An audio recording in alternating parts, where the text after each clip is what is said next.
On va commencer à parcourir un peu les Écritures. On va parler un peu, nous sommes en train de parler des rencontres avec l'époux. La semaine prochaine, c'est voici l'époux, voici Jésus, allez à sa rencontre. Voici l'époux, ce thème est donné pour dire qu'il faut que de plus en plus on présente Jésus aux gens. Quand on parle de Jésus et qu'on rappelle surtout au peuple de Dieu que la source de beaucoup de leurs bénédictions et même de beaucoup de manifestations surnaturelles qu'il y a dans leur vie, dans leurs églises, c'est Jésus, c'est pas autre chose. C'est Jésus. J'ai dit quelque chose il y a quelques semaines. Je bénis Dieu, j'étais encouragé d'entendre mon père spirituel, le pasteur Yannick Diati, dire la même chose par rapport à la musique. J'ai dit, quand j'étais en train de prêcher sur la dépression récemment, que la musique là n'est pas la source de la puissance et de la consolation. Le Saint-Esprit peut utiliser la musique pour faire des choses. Mais on peut facilement tomber dans une forme d'idolâtrie où c'est la musique en fait qui devient l'objet. On fait de la musique l'objet, la source même de la puissance. Et je vous avais dit que Jésus n'avait pas de groupe musical. Mais les miracles qu'il a opérés, beaucoup de gens qui ont des masses croyeurs ne vivent pas ça encore. Jésus n'a pas fait ça pour dire que c'est interdit d'utiliser la musique pour faire son ministère. Il est en train de montrer que la musique n'est pas un facteur indispensable au mouvement de l'esprit de prophétie et aux manifestations de l'esprit. Mes frères et sœurs, voici l'époux. C'est un thème qui est en train de ramener nos cœurs et nos pensées sur celui qui est la source de tout ce qui est bon, Jésus. Sur celui qui est l'origine de tout ce qui est édifiant, Jésus.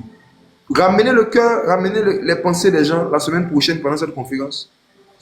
Ramener l'église d'abord et ensuite des païens aussi. Au fait que s'ils ne sont pas en train de regarder Jésus, s'ils ne sont pas en train de s'intéresser à savoir qui est Jésus, il y a des souffrances qui vont arriver sur la terre, qui n'ont rien à voir même avec ce qu'on vit déjà. Des souffrances qui vont arriver à tous ceux et celles qui vont rater l'enlèvement de l'église. Il y aura des catastrophes sur la terre, il y aura des malheurs sur la terre, il y aura des pleurs, des grincements dedans, après l'enlèvement de l'église. Il y a encore la possibilité de rencontrer l'époux, de rencontrer ce Seigneur qui vient enlever son peuple, qui part avec son peuple et de voler avec lui dans les airs. Maintenant, quelles sont les différentes formes de rencontres qu'on peut avoir avec Jésus, avec l'Esprit de Jésus, le Saint-Esprit? Les différentes formes de rencontres. Je vais parler d'abord des différentes formes de rencontres qu'on peut avoir avec Jésus, qu'on doit avoir avec Jésus. Et ensuite, je vais parler des différentes formes de retraite qu'on peut pratiquer pour avoir les rencontres en question. Je commence. La première rencontre que chaque être humain doit faire avec Jésus, c'est la rencontre pour la nouvelle naissance, la conversion. La rencontre de la conversion, la rencontre pour la nouvelle naissance. À vous qui êtes nés de nouveau, qui êtes convertis, vous l'êtes parce que vous avez rencontré Jésus. Jésus a dit dans le livre de Jean chapitre 6, « Mes brebis connaissent ma voix et elles me suivent. » Vous tous qui suivez Jésus, vous avez déjà entendu sa voix. Sinon, vous n'aurez pas pu le suivre. C'est impossible pour un être humain de suivre Jésus s'il ne l'a pas entendu. C'est impossible. Personne ne peut suivre Jésus s'il ne l'a pas entendu. Le fait que vous avez entendu Jésus la preuve que vous avez entendu Jésus, c'est quand vous le suivez. On ne reconnaît pas quelqu'un qui entend Jésus en fonction de sa capacité à prophétiser avec exactitude. On reconnaît quelqu'un qui entend Jésus en fonction de ses capacités à le suivre avec exactitude. C'est ta façon de suivre Jésus qui détermine si tu l'as entendu ou pas. Mes brebis connaissent ma voix et elles me suivent. Donc, il y a une rencontre qu'on fait avec Jésus qui nous donne envie de le suivre. Quand vous voyez des gens qui fréquentent des églises, qui écoutent des prédications, mais qui ne prennent pas des décisions de se repentir de leurs péchés pour commencer à marcher avec Jésus, c'est parce qu'ils ont entendu votre voix, ils n'ont pas encore entendu Jésus. Ne pensez pas que parce que quelqu'un vous a entendu, il a entendu Jésus. Ne pensez pas que parce que quelqu'un vous a entendu, il a entendu Jésus. Il y a des gens qui ont décidé eux-mêmes de fermer leurs oreilles et leur cœur à la voix de Jésus. Sa voix résonne à travers l'évangile. Il y a des personnes qui ferment leur cœur. Donc, comme ils ferment leur cœur à l'évangile, ils n'entendent pas la voix qui peut leur donner la force de suivre. Donc, ils n'ont pas envie de suivre. Il y a d'autres personnes aussi qui ne suivent pas Jésus parce qu'ils sont évangélisés par des personnes qui eux-mêmes n'ont pas une intimité avec Jésus. Il y a des personnes qui utilisent le nom de Christ mais qui n'ont pas Christ en eux. Christ n'est pas formé en eux. Christ n'est pas formé en eux. Mais eux-mêmes, ils veulent former les gens. Donc leur voix n'a pas d'écho dans le monde spirituel. Ça ne donne pas envie de suivre Jésus. As-tu déjà fait cette première rencontre avec Jésus qui t'a poussé à le suivre? Si un jour tu as pris la décision de quitter l'islam, de quitter le monde, de quitter le bouddhisme, de quitter la magie, de quitter l'occultisme, de quitter l'homosexualité pour suivre Jésus, même si aujourd'hui tu ne le suis plus, j'ai une bonne nouvelle pour toi. Tu l'as déjà entendu une fois. Ceux qui ont déjà suivi Jésus une fois l'ont déjà entendu une fois. Si tu ne l'avais pas entendu, tu n'allais pas pouvoir le suivre. Mais toi qui es en train de m'écouter, si tu n'arrives pas à le suivre, c'est parce que tu ne l'as pas encore entendu. Mais ce soir, il te dit, si tu entends ma voix, n'endurcis pas ton cœur. Jésus est en train de parler au cœur de quelqu'un. Il y a quelqu'un pendant que tu es en train de me parler, de m'écouter. Tu as l'impression qu'il y a un feu qui brûle dans ton cœur. Tu es en train de pleurer. Parce que tu sais à l'intérieur de toi que tu n'as pas encore décidé de suivre Jésus. Tu suis le catholicisme, mais tu ne suis pas Jésus. Tu suis le système évangélique, mais tu ne suis pas Jésus. Tu suis le méthodisme, mais tu ne suis pas Jésus. Tu suis les assemblées de Dieu, mais tu ne suis pas Jésus. Tu sais à l'intérieur de toi qu'il y a quelque chose qui n'a pas encore pris la décision de se consacrer totalement à ce Jésus que tu danses, que tu chantes. Tu danses pour lui, mais tu ne vis pas pour lui. Tu te connais. Vous aimez danser pour Jésus, mais vous n'aimez pas vous sacrifier pour lui. Parce que vous ne le suivez pas. Mes brebis connaissent ma voix. Elles me suivent.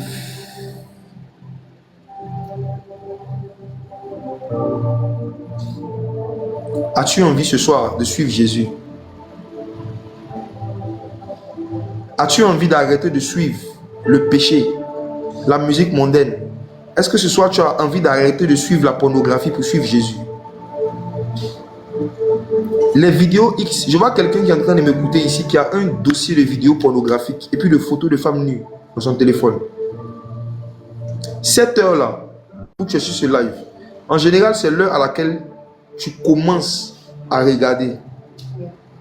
Minuit, c'est ton heure de prière, c'est-à-dire que c'est ton heure de communion. Derrière une vidéo pornographique, il y a au moins 7 démons. Derrière une vidéo pornographique, il y a au moins 7 démons. Chaque séance de vidéo pornographique est une séance d'invocation d'au moins un démon.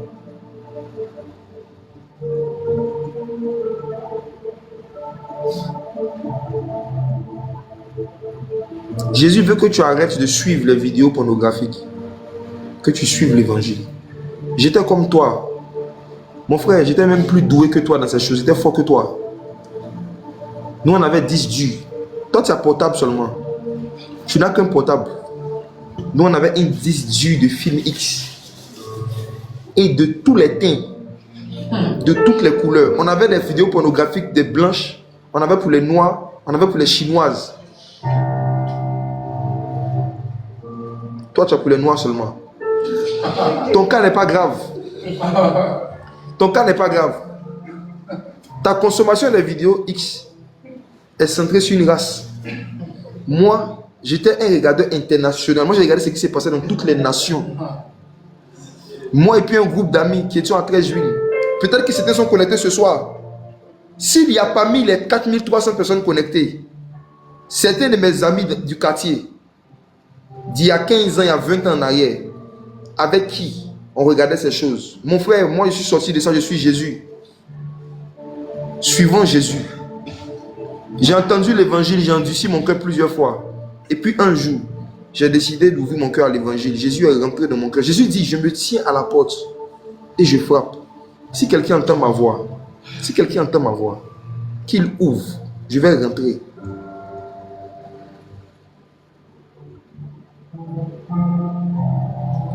Beaucoup de gens vont à l'église, ne sont pas convertis. Ils aiment le monde. La Bible dit que n'aimez pas le monde ni les choses qui sont dans le monde. Si quelqu'un aime le monde, l'amour du Père n'est pas en lui. Il y a beaucoup de gens ici qui aiment leur pasteur, mais qui n'aiment pas le Saint-Esprit. Il y en a ici qui aiment leurs églises, mais qui n'aiment pas l'évangile, qui n'aiment pas la vérité de la parole. Chaque fois qu'on donne un message qui va leur dire d'abandonner des choses mondaines, des choses charnelles, ils se fâchent, ils se mettent en colère, ils se déconnectent. Se déconnecter. de l'évangile, c'est se connecter aux démons. Je commence cette veillée par lancer un appel. Il y a quelqu'un qui doit avoir une rencontre ce soir, qui doit naître de nouveau. Je ne vais pas continuer cette veillée. Je ne vais pas continuer mon message. Je ne vais même pas dire tout ce que je dois dire. Tant que ceux qui doivent faire la première rencontre et qui ne l'ont pas encore fait le fassent maintenant. Regardez ceci. Jésus dit que celui qui croira et qui sera baptisé sera sauvé. Satan a falsifié l'évangile, a perverti l'évangile. Et l'évangile est devenu seulement celui qui croira sera sauvé. On a supprimé la notion du baptême. On a supprimé l'importance du baptême. On a supprimé la sacralisation du baptême. Le baptême est tellement important. Le baptême est tellement rattaché au salut que même Jésus, avant de commencer son ministère terrestre, il est venu se faire baptiser par Jean. Or, Jean prêchait le baptême de repentance. Mais malgré que Jésus n'avait jamais péché, Jésus a pris un baptême de repentance. Maintenant, toi qui es en train de m'écouter, si Jésus qui n'a jamais péché a pris le baptême de repentance, et toi, il y a une catégorie de gens qui n'ont pas encore croisé, qui n'ont pas encore rencontré Christ. Parce qu'ils ont cru, mais ils ne sont pas baptisés par immersion. Ils refusent d'être baptisés par immersion. Pourquoi? Parce qu'ils ont été tronqués par le diable. Le diable les empêche d'être baptisés par immersion comme Jésus l'a été. Je vais être franc avec vous. Décider de devenir chrétien, ce n'est pas décider de devenir membre d'une église. Décider de devenir chrétien, c'est décider de faire ce que Jésus a fait. C'est décider d'imiter et de reproduire les actes majeurs que Jésus a posés. Et le premier acte majeur qu'il a posé, c'était le baptême par immersion. Quand Jésus est né,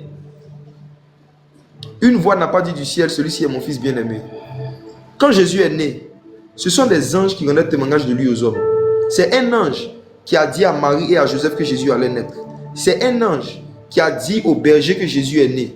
C'est un ange qui a poussé et qui a dit aux mages de ne pas aller par le chemin qui mène à Hérode. Ce sont les anges qui rendaient témoignage de Jésus. Et de 0 jusqu'à 30 ans, aucun témoignage qui venait directement du Père et du ciel n'était donné de Jésus, jusqu'à ce que Jésus décide d'aller se faire baptiser. C'est le jour de son baptême, le jour où Jésus s'est approché de l'eau du baptême, Dieu n'a pas parlé. Quand Jésus est rentré dans l'eau du baptême, Dieu n'a pas parlé. Mais la Bible dit que lorsque Jésus est sorti de l'eau, le ciel s'ouvrit. Et une voix se fit entendre et une voix a dit, « Celui-ci est mon fils bien-aimé, en qui j'ai mis toute mon affection. » Donc, son identité de fils de Dieu a été confirmée, son identité de fils de Dieu a été déclarée par Dieu dans le ciel après le baptême. Si tu es plus grand que Jésus, si tu penses être plus grand que Jésus, continue de laisser des êtres humains te convaincre que toi, tu n'as pas besoin d'être baptisé par immersion pour que Dieu t'appelle son fils. Mais je te donne un conseil ce soir. Cherche à faire ce que Jésus a fait simplement. L'humilité envers Dieu, l'humilité, ça consiste à pouvoir se conformer à l'image du Fils de Dieu. Ça consiste à faire ce que Jésus a fait simplement, sans chercher à ajouter ou à retrancher quelque chose. Il y a des personnes qui sont en train de m'écouter, deux catégories. Il y a ceux qui pratiquent encore le péché, qui consomment à volonté la musique mondaine, qui aiment encore le monde et les choses qui sont dans le monde. Jésus veut que vous preniez une décision ce soir parce qu'il veut vous rencontrer. Il veut que vous alliez à sa rencontre. Il veut que vous alliez à sa rencontre. La conférence de la semaine prochaine, que tu viennes nous trouver en présentiel la semaine prochaine ou que tu écoutes en ligne, Jésus ne veut pas que tu viennes à cette conférence comme un païen. Les personnes qui vont à la rencontre de l'époux, ce ne sont pas les copines, ce sont les épouses.